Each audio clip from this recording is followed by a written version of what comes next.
Presiden Jokowi berhimpun dalam gerakan Nusantara Bersatu. Bersama Presiden Jokowi, kami berkomitmen membentuk barisan kuat, mengawal Indonesia Emas 2045, Indonesia yang maju. 2024 manut Jokowi. 2024 manut Jokowi.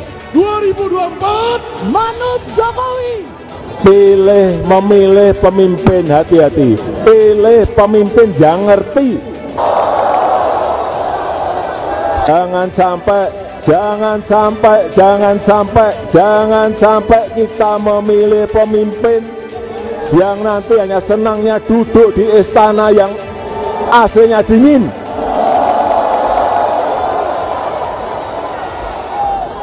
Jangan sampai, saya ulang, jangan sampai kita memilih pemimpin yang senang duduk di istana yang AC-nya sangat dingin.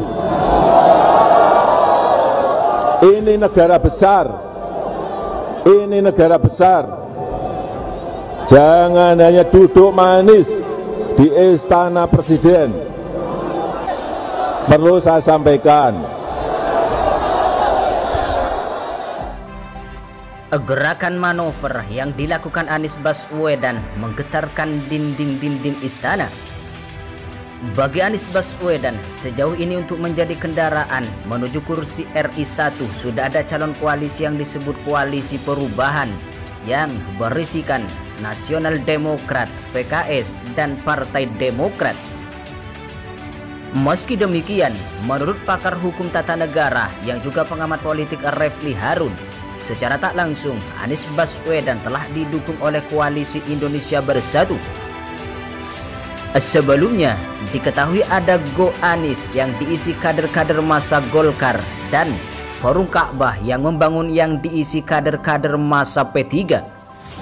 Terbaru, relawan yang mengatasnamakan diri mereka sebagai Amanat Indonesia atau Anies mendorong PAN untuk mencalonkan Anies Baswedan sebagai Capres 2024. Mereka diketahui bagian dari pendiri PAN dan juga mantan anggota DPR fraksi Partai Amanat Nasional.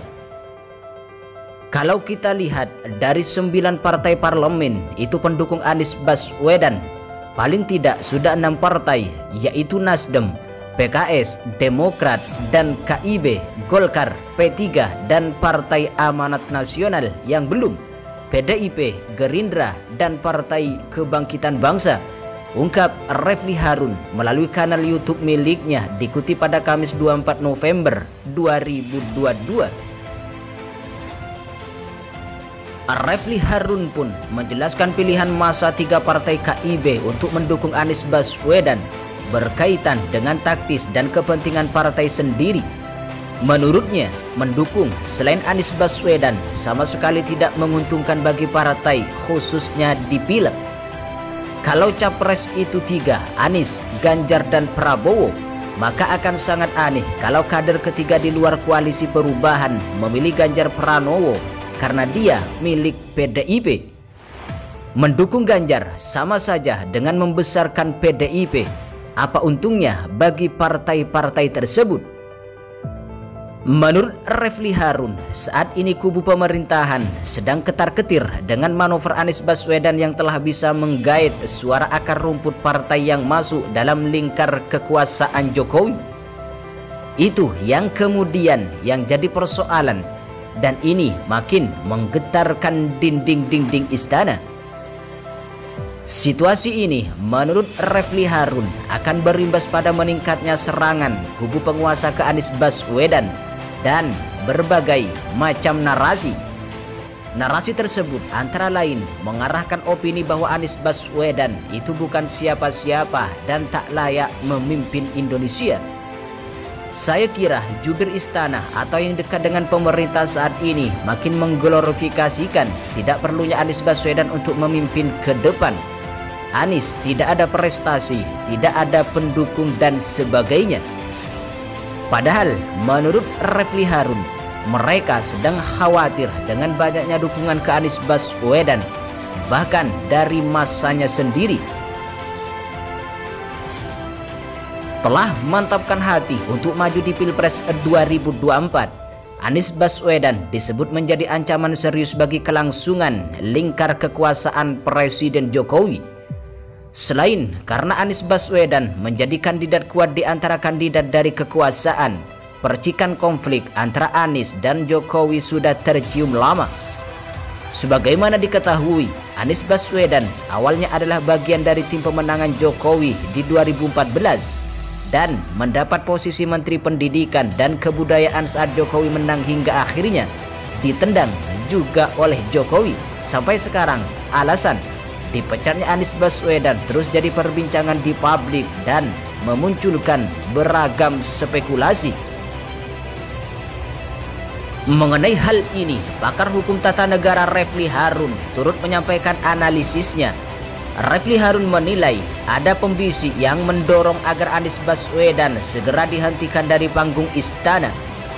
Bisa jadi spekulasinya adalah ada bisikan dari penasihat politik Jokowi untuk jangan berikan kesempatan kepada Anies Baswedan, karena kalau terus dia akan jadi besar, ungkap Refli Harun melalui kanal YouTube miliknya dikutip pada Minggu 20 November 2022. Bukannya tanpa alasan, Refli Harun menilai Anies Baswedan bukanlah sosok yang minim rekam jejak mengenai prestasi sebelum turun langsung di gelanggangan dunia politik.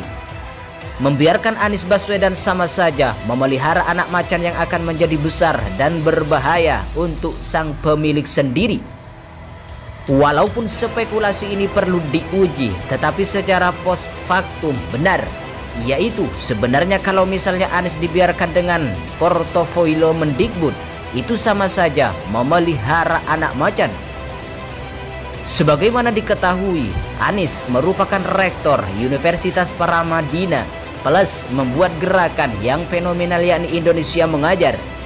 Belum lagi rekam jejak Anies yang lain dan tentu berpotensi menjadi ancaman serius bagi kekuasaan Jokowi di masa yang akan datang. Anies ketika menjadi rektor, dia sudah membuat komunitas Indonesia Mengajar dan ini menarik bagi anak-anak muda untuk mengikuti program ini.